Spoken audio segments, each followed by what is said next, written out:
Kembali lagi bersama Lia di sini, yang hadir untuk mendengarkan apa yang terkadang menggelisahkan hati dan pikiran. Topik yang akan saya bahas kali ini adalah tentang move on. Pertanyaan yang paling dominan yang sering ditanyakan kepada saya dari para pengikut saya di Instagram. Kak, bagaimana caranya untuk move on? Bagi tipsnya Kak untuk move on.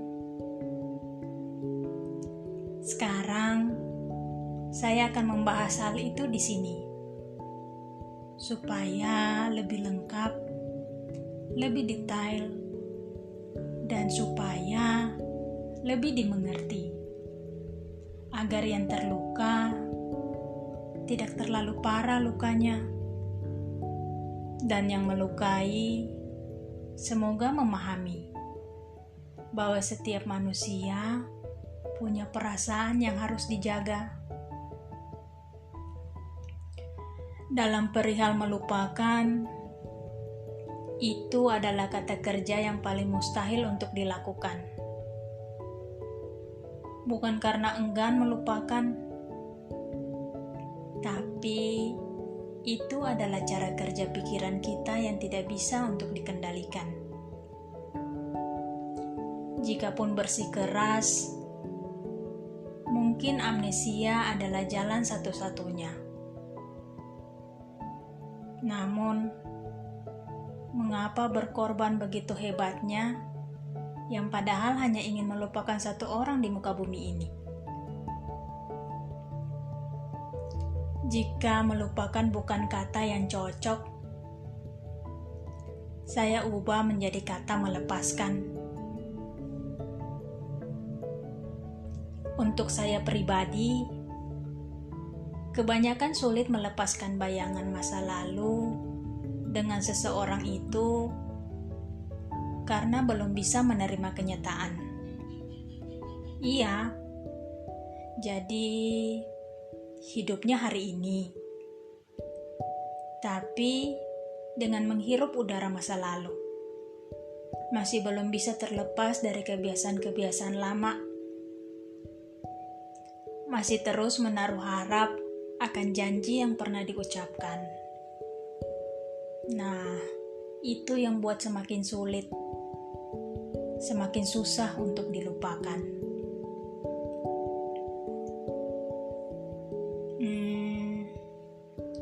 Coba untuk mempergunakan waktu sebentar untuk merenung sejenak.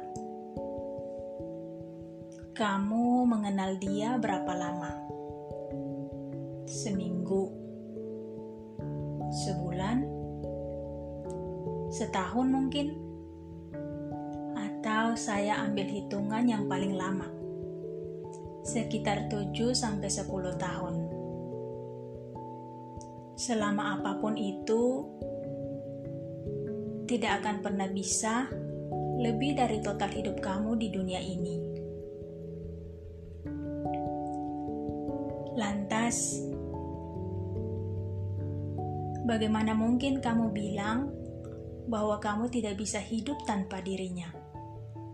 Tidak tahu harus berbuat apa, bahkan sulit untuk move on. Jika ternyata sebelum dia masuk dalam hidup kamu masih tetap merasakan kebahagiaan, masih bisa menjalani hidup dengan baik. Ini sebenarnya permasalahan yang sering disalahartikan sama banyak orang. Ya, saling mencintai memang tak ada larangannya. Tapi berikanlah ukuran yang pas. Jangan berlebihan. Tetap berikan juga ruang untuk mencintai dirimu sendiri. Jangan diberikan secara keseluruhan.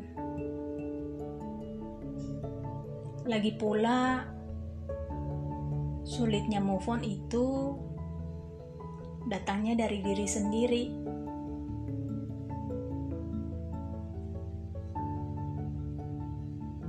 Saya selalu bilang bahwa semua itu tergantung niat. Seberapa niat kamu ingin melepaskan dia? Kalau logika dan perasaan masih tidak satu frekuensi, maka di situ letak masalahnya. Bilangnya mau move on,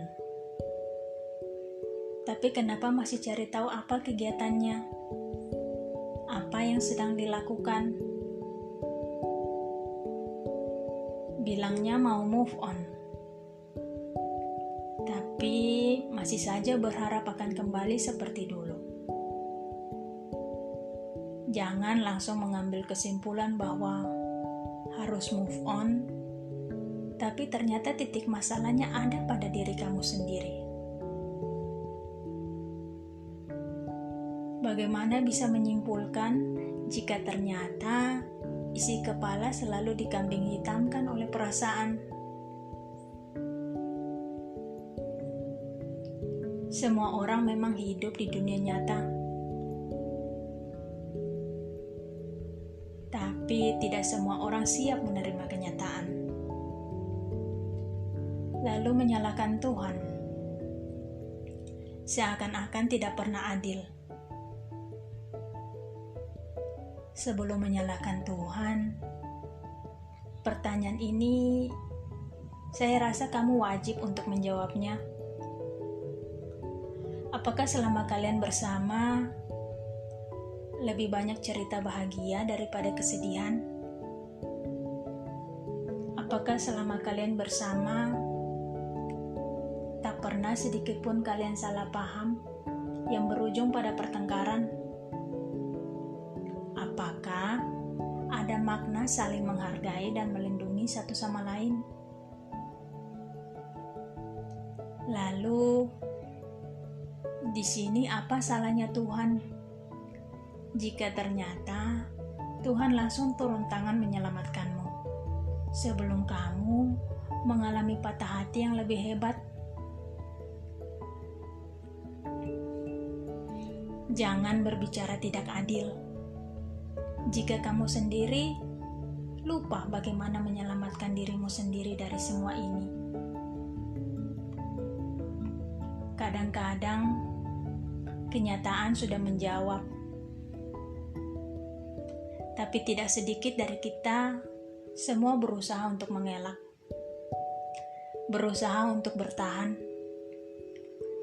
berusaha untuk bilang tidak apa-apa, meskipun yang dipertahankan hanyalah luka dan air mata. Bertemu bukan berarti harus memiliki, dan bukan berarti memiliki maka akan selalu selamanya. Jika menerima kenyataan dan melepaskan sudah bisa kamu lakukan, maka perlahan-lahan kamu pasti bisa mengikhlaskannya. Mengikhlaskan bahwa bahagianya dia bukan bersama kamu, dan bahagianya kamu bukan bersama dia. Belajarlah untuk mengikhlaskan, karena pada akhirnya semua yang kita miliki di dunia ini hanyalah sementara. Apalagi ini hanya tentang satu manusia, satu perasaan, satu ikatan yang tidak ada jaminannya untuk bisa selalu bersama. Karena itu tadi, kembali lagi dengan rahasia semesta yang tidak pernah kita tahu dan tidak pernah kita duga sebelumnya. Dalam proses menyembuhkan luka, sebaiknya jangan memilih dengan mencari pengganti.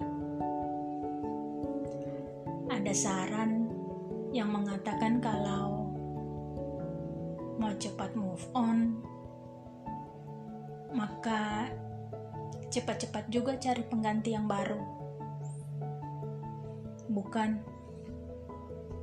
Bukan seperti itu.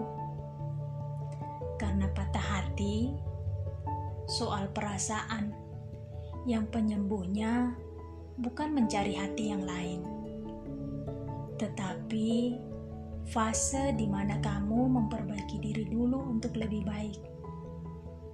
Jadikanlah kisah yang menyakitkan ini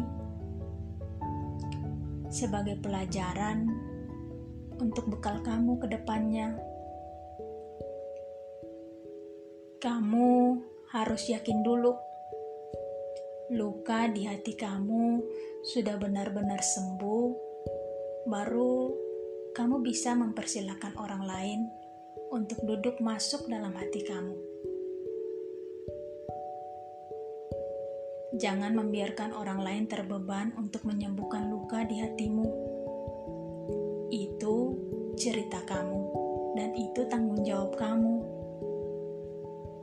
Jangan sampai hidup kamu hanya dipenuhi dengan dilukai dan berakhir dengan melukai orang lain. Kalau move on, tipsnya dengan cara mengganti yang baru. Lalu kapan kamu belajarnya? Belajar dan benar-benar dipahami dulu letak titik di mana saja kesalahan, agar tidak terulang lagi untuk kisah yang berikutnya.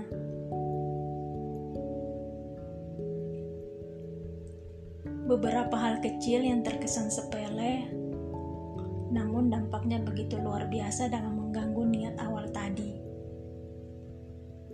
yaitu suka melamun.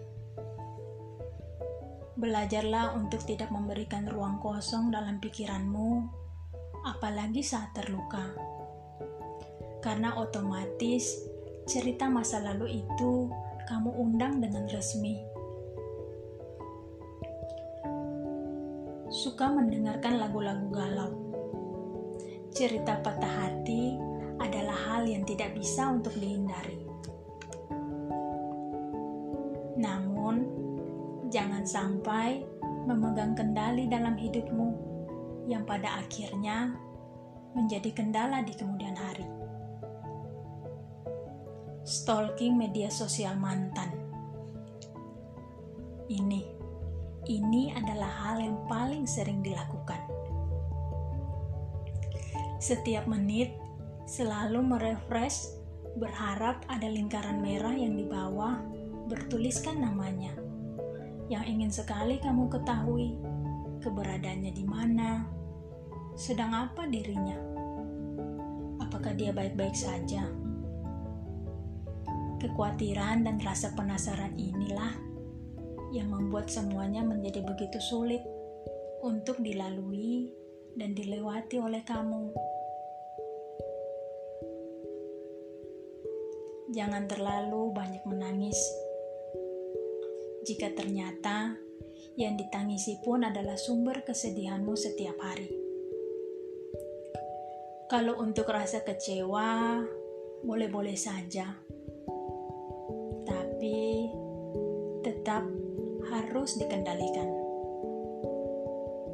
Sebab kamu sendiri kan sudah tahu, dia juga manusia sama seperti dirimu, yang dimana setiap dari kita semua tidak pernah ada yang lebih baik. Semuanya pas antara kekurangan dan kelebihan.